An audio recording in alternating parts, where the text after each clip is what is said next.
Yeah, welcome to this week's market review and expectation. So, just as I do every week, I take a look at what I was expecting the previous week against what the market delivered, and I also talk about what I'll be expecting in the coming week. Yeah, so from the last week, that was 17th to 21st February, this candles hadn't formed. All these candles hadn't formed. Okay, all these candles hadn't formed, and I was expecting that price to continue dropping lower, as we had to abandon our long time objective, which is this level right at the higher end of that weekly fair value gap. We abandoned that, and then it continued to go lower. Yeah, so as we had breached this particular fair value gap, this line here, and then this line right here. Okay, if you go to the weekly fair value gap, weekly time frame, you would see it much clearer. So we had breached in there, and we're having support at the lower end of that particular fair value gap. Okay, and I was expecting that it would continue to go lower. Okay, so you can see how price had some kind of resistance right at the lower end of the particular fair value gap. Okay, this fair value gap, we had that's our resistance right there, and then we dropped lower. So we only wicked in just a week on Wednesday. It was just a week, and then we dropped lower. Okay, yeah, so this was my target, the lower end or the low right here was my target. As I said, if you watch the previous week's markets review, that was my target, and then we just dropped lower, and we are about some few pips from there. Let's see, 117 pips from targets. Okay, yeah, so that's what market delivered, and we have left some kind of a fair value gap right here on Friday's trading and then Wednesday's trade. We have left a fair value gap. So in the coming week, I'm expecting price to continue dropping lower. Yeah, dropping lower. Okay, in that fashion.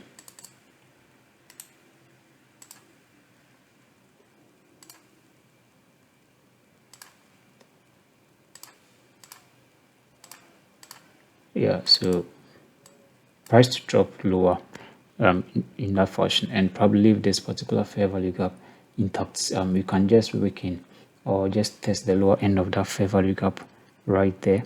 Okay, but the ultimate target is to close in to reach into the lower end of this candle. Okay, we just drop into that. That's my target for the weeks ahead. Okay, for the weeks ahead. So let's see what price delivers. And so from 24th to 28th, let's see how price delivers, and then we trade accordingly. Yeah, so as we expect lower prices for the dollar index, we actually have to expect higher prices for the foreign currencies. That's the pound USD, euro USD, Aussie USD, and the other currencies. Okay. Yeah, so let's see how we drop down. Okay. Yeah, so let's head straight into the news releases to be aware of. Okay. Yeah, so what are some of the news releases you have to be aware of from Monday 24th to Friday 28th? Okay. So on Monday we have the JPY bank holiday, Japanese yen bank holiday, and then at 9 a.m. we have the German IFO business climate. Then on Tuesday 25th February at 2 p.m. we have the S&P CS Composites 20 HPI. That's the mid impacts, and then you have the CB consumer confidence affecting the dollar, high impact at 3 p.m. Okay, and then on Wednesday 26th February at 3 p.m. we have the new home sales affecting the dollar, and then the crude oil inventories at 3 p.m. also affecting the dollar, and then G20 meeting, that for the first day.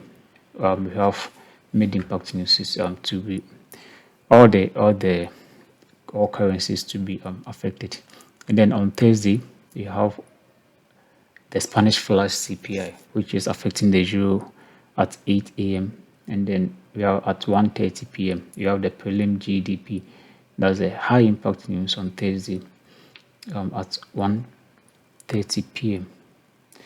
And then unemployment claims affecting the dollar index, or high impact news. Yes, so I expect this high impact news to overshadow these ones. Yes, so I'm not going to talk about them. Yeah, so then at 11:30 p.m. you have the Tokyo Core CPI, okay, affecting the GPY, and then also the G20 meeting day 2 continues. Then on Friday 28th, we have the German prelim CPI. That's all day, and then affecting the usual high impact news. And then at 1:30 p.m. we have the core PCE price index. Okay, also high impact news affecting the dollar index. Then Chicago PMI at 2:45 p.m. Yeah, so also affecting the dollar index. That's the mid impact. Yeah, so these are the news releases that you have to be aware of. Not so much of high impact news within the week. Yeah, so we still have to watch our trades and then trade safely. Yeah, so let's watch out for these new releases and stay safe. Thank you for watching.